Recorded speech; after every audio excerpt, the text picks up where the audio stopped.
میرا غفلت میں ڈوبا دل. مفتی صاحب کیا جنت میں بھی نکاح کا سلسلہ ہوگا, بچے پیدا ہوں گے؟ جنت میں بچے بھی پیدا ہوں گے, نکاح نہیں ہوگا, کیونکہ جو عورتیں آپ کو ملیں گی وہ آلریڈی آپ کی رجسٹرڈ بیوی ہوں گی. سمجھ رہے ہو نا؟ ہاں یہ کہہ سکتے ہیں بھائی نکاح ہوتا تو اچھا تھا, ہم کہیں کوئی سیٹنگ میں پسند آ جائے, تو وہاں سیٹنگ کا سیٹ اپ نہیں ہے. وہ اللہ نے اتنی خوبصورت عورتیں بنائی ہیں, جب آپ کو وہ ملیں گی آپ بولیں گے اللہ قبول ہے, پہلے سے قبول ہے. تو وہ اتنی خوبصورت عورتیں ہوں گی جنت میں. اللہ لے جائے ہمیں. حرکتوں سے تو نہیں لگتا کہ کوئی جنت میں جائے گا, لیکن بہرحال کیونکہ بھائی دیکھو اللہ نے عیاشی کے لیے جو جنت پیدا کی ہے, اور فری میں نہیں, جو اس کی قیمت ادا کر کے آئے گا, تو مالا عین الرات وہ اللہ ہے. وہ ایسی عیاشی دے گا کہ نہ کسی آنکھ نے دیکھی نہ کسی کان نے سنی, تو وہ دے گا ایسی ہے. اس نے کہا ہے کہ فلات, دیکھو قرآن کے الفاظ, تتجافا جنوبہم عن المضاجع, کہ ہمارے نیک بندے رات کو ان کے بستر پہلوؤں سے جدا ہوتے ہیں اور مصلی پہ کھڑے ہو کر اللہ کو پکارتے ہیں. یدعون ربہم خوفا وطمعا, جہنم کے خوف سے اور جنت کی لالچ میں ہمیں پکارتے ہیں. اب لوگ ان کو صوفی سمجھتے ہیں, یار یہ صوفی پتہ نہیں مولوی یہ کس ٹائپ کے لوگ ہیں. چلو رات کو آدمی بزنس کے لیے اٹھے, کوئی کانٹیکٹ پکڑنا ہے, اس نے کوئی شپ آ رہا ہے یو کے سے, اس کا وہاں رات کو, ہمارے حساب سے جب رات ہوتا ہے وہاں مارکیٹیں کھلی ہوتی ہیں, بزنس کر رہا ہے, سب کچھ ٹھیک ہے, اس کے لیے نیند قربان کرتا ہے آدمی.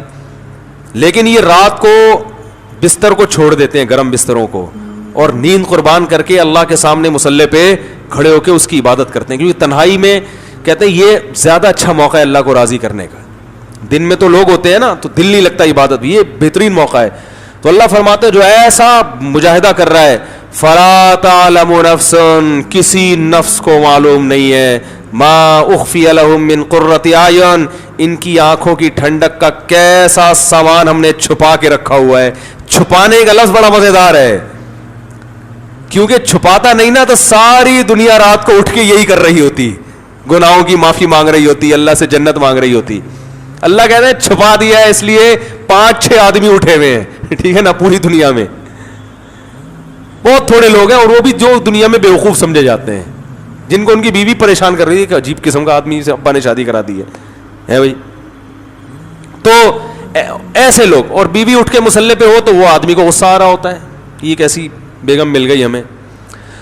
تو بہت تھوڑے لوگ ہیں, اس لیے کہ اللہ نے کیا کر دیا ہے, چھپا دیا. وہ ایک آدمی رات کو اٹھا, ایک مزدور تھا, رات کو تہجد کے لیے اٹھا, باقی سارے کمبلوں میں سو رہے ہیں, تو رات کو آخری حصے میں اٹھ کے اللہ سے دعائیں مانگ رہے, اے اللہ ساری دنیا سو رہی ہے, یہ بھی سو رہے ہیں, میں اٹھا ہوا ہوں, تاکہ نا اللہ سے منوانے کے لیے نا حوالے دے رہا ہے کہ دیکھ ساری دنیا سو رہی ہے, اے اللہ میں نے بھی اتنی محنت کی جتنی انہوں نے کی, میں بھی اتنا ہی جاگا, دن اتنا جاگا, لیکن یہ سو رہے ہیں, اور میں اکیلا اس پورے کمرے میں تیرے سامنے اٹھ کر ہاتھ ہلا کے دعائیں مانگ رہا ہوں, تو میری لاج رکھ.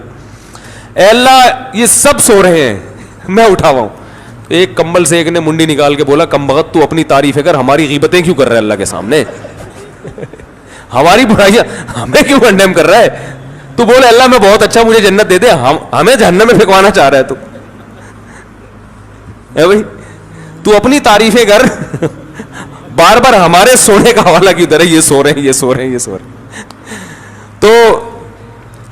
تو اس لیے بھائی اللہ نے ایسی آنکھوں کی ٹھنڈک کا سامان چھپا کے رکھا. ظاہر ہے آپ دنیا میں جب نظر کی حفاظت, ساری دنیا نائٹ کلبوں میں جا رہی ہے اور طوائفوں سے منہ کالے کر رہی ہے, کتنا آسان ہو گیا زنا, آپ اپنی بیوی پہ گزارا کر رہے ہو, بس یہی ہے, اللہ نے میرے لیے سب کچھ اسی کو بنایا اتنی, اور وہ بیوی کم بخت مان بھی نہیں رہی ہے پھر بھی کہ اتنا نیک ہے اس پہ بھی صبر کر رہے ہو, ہے بھائی, وہ پھر بھی نہیں مانتی اتنا نیک ہے, پھر بھی آپ صبر کر رہے ہو کہ چلو نہ مانے اللہ کے لیے. تو ابا کی خدمت کر رہے ہو, اماں کی خدمت کر رہے ہو, بہنوں کی فکر میں لگے ہوئے ہو, پیسے جب آ رہے ہیں تو صدقات و خیرات بھی کر رہے ہو, رشتہ داروں میں آج کل تو لوگ جمع کرنے میں لگے ہوئے ہیں, آپ اللہ کے لیے خرچ کرتے ہو. یطعمون الطعام علی حبہ مسکینا و یتیما و اسیرا, کیا الفاظ ہیں قرآن کے. فرمایا کہ یہ قیدیوں کو کھلاتے ہیں, غریبوں کو کھلاتے ہیں, رشتہ داروں کو کھلاتے ہیں, خرچ کرتے ہیں, یعنی کھلانے کا مطلب ہے. اور کہتے ہیں انما نطعمکم لوجہ اللہ لا نريد منکم جزاء ولا شکورا, ہم تمہیں خوش کرنے کے لیے نہیں کھلا رہے, اللہ کو خوش کرنے کے لیے کھلا رہے ہیں. انا نخاف من ربنا یوما عبوسا قمطریرا, ایک دن بڑا سخت میدان حشر کا آنے والا ہے, ہم تمہیں اس لیے کھلا رہے ہیں کہ آج تمہاری پریشانیوں کو ہم دور کریں گے تو کل اس میدان حشر میں اس کا حوالہ دے کے اپنی ٹینشنیں ختم کروائیں گے. بات آ رہی ہے سمجھ میں؟ یہی وہ جذبہ تھا جو قرآن سے ان کو موٹیویشن ملی کہ حضرت عمر جیسا سخت دل انسان اسلام لانے کے بعد اتنا نرم ہو گیا کہ خلیفۃ المسلمین ہے, 22 لاکھ مربع میل کے حاکم ہے, اور راشن کندھوں پہ ڈال کے غریبوں کو تلاش کر رہے ہیں. بھائی لوگ کہہ رہے ہیں آپ یہ بوری ہمیں دے دیں, کہہ رہے قیامت کے دن میرا بوجھ تو ہی اٹھائے گا, اگر قیامت کے دن تو میرا بوجھ اٹھا سکتا ہے تو میں اٹھا لوں. یہ جذبہ پیدا کر دیا حضرت عمر جیسے شخص کے دل میں. تو جنت میں اللہ نے بڑا عیاشی کا سامان رکھا ہے, ان میں ایک ایٹم کیا ہے, حوریں بھی ہیں.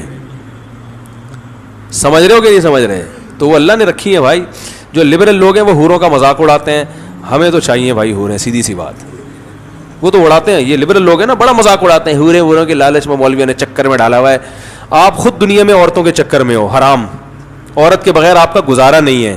نائٹ کلبوں میں بھی آپ جاتے ہو, دوستیاں بھی لگاتے ہو, ڈھرکی ہو آپ. حقیقت ہے کہ اللہ کی وعدوں پر ایمان, حالانکہ غور کرو تو آپ کو اللہ کی باتوں کا یقین آ جائے گا, تو پھر جب یقین آئے گا تو صبر کرنا پڑے گا نا, وہ صبر آپ سے ہوتا نہیں ہے, تو آپ ہو ٹھرکی. تو صبر جو کرتے ہیں جو ٹھرکی نہیں ہوتے, ان کو اللہ نے کہا ہے کہ تمہیں یہ سب چیزیں, کیونکہ جو صبر وہی کر سکتا ہے جو ٹھرکی نہ ہو. جو ٹھرکیوں سے صبر ہوتا ہے بھائی, وہ تھوڑی کہنا ہے جنت پتہ نہیں کس نے دیکھی یار, ابھی مزے اڑاؤ. تو یہ لبرل لوگ حوروں کا بڑا مذاق اڑاتے ہیں کہ مولویوں نے حوروں کے چکر میں ڈالا. بھائی مولویوں نے ڈالا, یہ تو اللہ نے ہمیں بتایا ہے. تو ہمیں تو بھائی حوریں آخرت میں چاہیے. کیا خیال ہے بھائی؟ تو ہمیں تو چاہیے بھائی. آپ اڑاتے رہو, قیامت کے دن آپ کہہ دینا اللہ ہمیں نہیں چاہیے, ہم کہیں گے اللہ ہمیں تو دنیا میں بھی چاہیے تھی وہاں تو ملی نہیں, یہاں ہمیں بہرحال چاہیے. تو لیکن وہ اعمال بھی اللہ ہمیں اس کی توفیق دے, اس کے لیے روزے رکھنے پڑتے ہیں, اس کے لیے نظر کی حفاظت کرنی پڑتی ہے, اس کے لیے بوڑھی ماں کی اف کو برداشت کرنا پڑتا ہے. حدیث میں آتا ہے, کیا عجیب الفاظ ہیں یار, صحیح مسلم کی حدیث ہے, جس کو غصہ آیا نا اور اللہ کے لیے پی گیا اس کڑوے گھونٹ کو. پینے کا حکم بڑوں کے سامنے ہے نا بھائی, ہر جگہ پینے کا حکم تھوڑی ہے غصہ. باپ پہ غصہ آ رہا ہے, ماں پہ غصہ آ رہا ہے, بیوی پہ ناجائز غصہ آ رہا ہے, اللہ کی خاطر اس کڑوے گھونٹ کو وہ پی گیا. نبی صلی اللہ علیہ وسلم نے فرمایا اللہ اسے قیامت کے دن بلائے گا, فَيُزَوِّجُهُ مِنَ الْحُورِ الْعِينِ مَا شَاءَ, جس حور پہ ہاتھ رکھے گا نا اس سے اس کا نکاح کرا دے گا. آپ کہہ سکتے ہیں میں کہہ رہا تھا نکاح نہیں کرائے گا, بھی نکاح کرا رہا ہے اللہ تعالیٰ. تو مطلب بتا دے گا یہ تمہاری ہے. میدان حشر میں, ابھی جنت میں تھوڑی گئے ہیں ابھی. تو اب سوال پیدا ہوتا ہے, علماء کہتے ہیں جیسا عمل ہوتا ہے نا بدلہ ویسا ہی ملتا ہے. تو غصے کا علاج میں حور کیوں مل رہی ہے؟ کوئی آپس میں مناسبت تو سمجھ میں آ نہیں رہی ہمارے. کیا ہو گیا بھائی؟ بھائی غصہ پیا ہوتا تو ایک گناہ معاف ہو جاتا, یوں ہو جاتا. غصے اور حور میں کوئی مناسبت ہوگی تو مل رہی ہے نا. ارے جیسا عمل ہوتا ہے اسی کے حساب سے بدلہ ملتا ہے بھائی, جزا من جنس العمل ہوتی ہے. تو علماء کہتے ہیں سوال یہ پیدا ہوتا ہے, غصے کی ماں, بوڑھی ماں چیخ رہی ہے, آپ کو غصہ آ رہا ہے مگر آپ صرف اس لیے برداشت کر رہے ہو کہ یہ میری کیا ہے ماں, اور ماں کی غلطی کو بھی برداشت, باپ نے غلط کیا آپ کے ساتھ, غصہ آ رہا ہے کہ میں زبان چلاؤں, لیکن یار باپ ہے, اس کڑوے گھونٹ کو آپ نے, قزم کے الفاظ ہیں, قزم کہتے ہیں نگلنا, بڑی مشکل سے وہ کڑوا گھونٹ غصے کا آپ باپ کے سامنے نگل گئے. بیوی پہ غصہ آ رہا ہے لیکن آپ نے کہا کمزور ہے بیچاری یار, میں بھی چاہتا ہوں میری بیٹیوں کی غلطیاں میرا سسرال, میرا داماد برداشت کرے, تو یہ بھی کسی کی بیٹی ہے, غلطی ہو گئی برداشت کر لو. دل چاہ رہا ہے کہ رکھ کے چماٹ لگاؤں, ہے لوگ کہتے ہیں نا رکھ کے چماٹ مارا میں نے, دل چاہ رہا ہے, لیکن اللہ کے لیے کہ یار اس کو بھی جینے کا حق ہے, غلطیاں کرنے کا حق ہے اس کو بھی.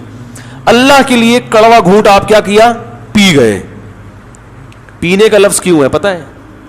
اس لیے کہ جو چیز پی جاتی ہے فوراً نگل جاتا ہے, چبانے میں اس خطرہ ہوتا ہے کہ تھوک دے.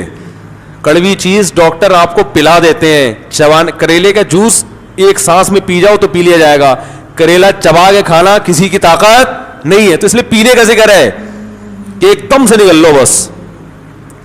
تو اس پہ حور ملے گی, جتنی حوریں ہیں نا ان میں سے اللہ کہیں گے سلیکٹ کرو کون سی والی. میرا خیال ہے پاکستانی کو 6 مہینے تو سلیکشن میں لگ جائیں گے کیونکہ یہاں رشتہ سلیکٹ کرنے میں 15 سال لگتے ہیں.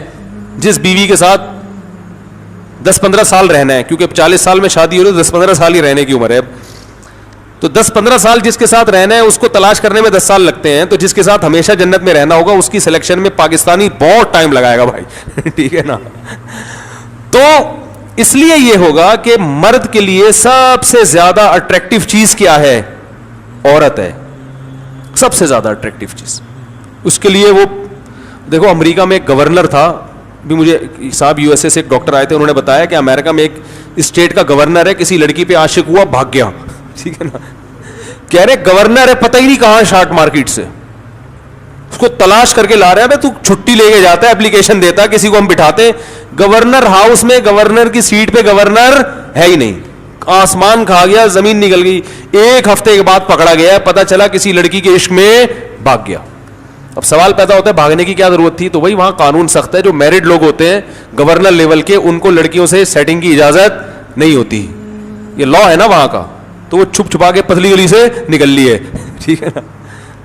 اور وہ کلنٹن کا سنا, وہ آپ نے کلنٹن کا سنا ہوگا, مونیکا پہ عاشق ہو گیا تھا, امریکہ کا صدر ہے, میرڈ ہے, لیکن یہ عورت ہے ہی ایسی چیز, جب فتنہ میں پڑتا ہے نا انسان پھر برداشت نہیں کر پاتا. اللہ سب کو فتنے سے بچائے, اس لیے ہم کہتے ہیں شادیوں کو فوکس کرو تاکہ اس فتنے سے بچو. آ گئی درمیان میں, آج پورے بیان میں شادی کا تذکرہ نہیں آیا تھا, آ گیا الحمدللہ. تو بھائی حلال کر لو تاکہ حرام کی طرف نہ جائے نا قدم.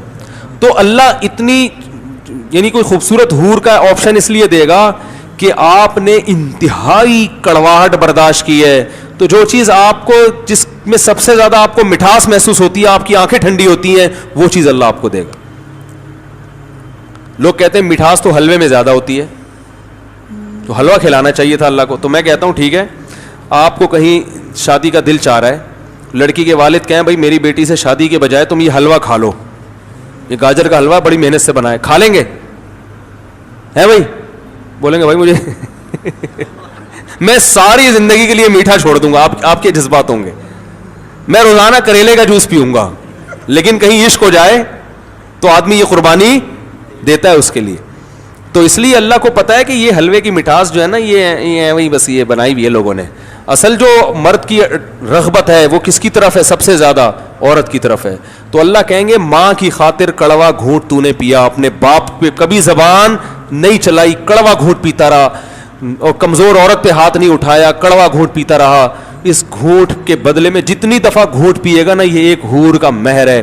تو لبرل لوگ مذاق اڑاتے ہیں. اس بیان میں بھی دیکھنا نیچے الٹے سیدھے کمنٹس آئیں گے کہ ان مولویوں کو اس کے علاوہ کوئی تذکرہ نہیں ہے. تو ٹھیک ہے بھائی, آپ قیامت کے دن آپ نہ کہنا کہ اللہ مجھے نہیں چاہیے. ان تسخروا منا فإنا نسخر منکم. نوح علیہ السلام جب کشتی بنا رہے تھے نا, تو لوگوں نے مذاق اڑایا کہ نہ کوئی سیلاب کا خطرہ ہے, نہ کوئی پیشگوئی ہے محکمہ موسمیات کی طرف سے, نہ کوئی سمندر ہے جو امڑ کے آنے والا ہے. مذاق اڑا رہے تھے. نوح علیہ السلام نے کہا تم اڑاؤ مذاق, ان قریب ہم تمہارا مذاق اڑائیں گے. تو بھائی جس کو حور چاہیے, اور سب کو چاہیے, میں سمجھتا ہوں جو بھی مرد ہے اس کو حور چاہیے, تو اس کو چاہیے کہ حور کا مہر ادا کرے. وہ مہر کیا ہے؟ ابا کے سامنے غصے کو جاری نہ کرے, اماں کے سامنے غصے کو جاری نہ کرے, بیوی کے سامنے غصے کو جاری, بولو نا بھائی. میرا غفلت میں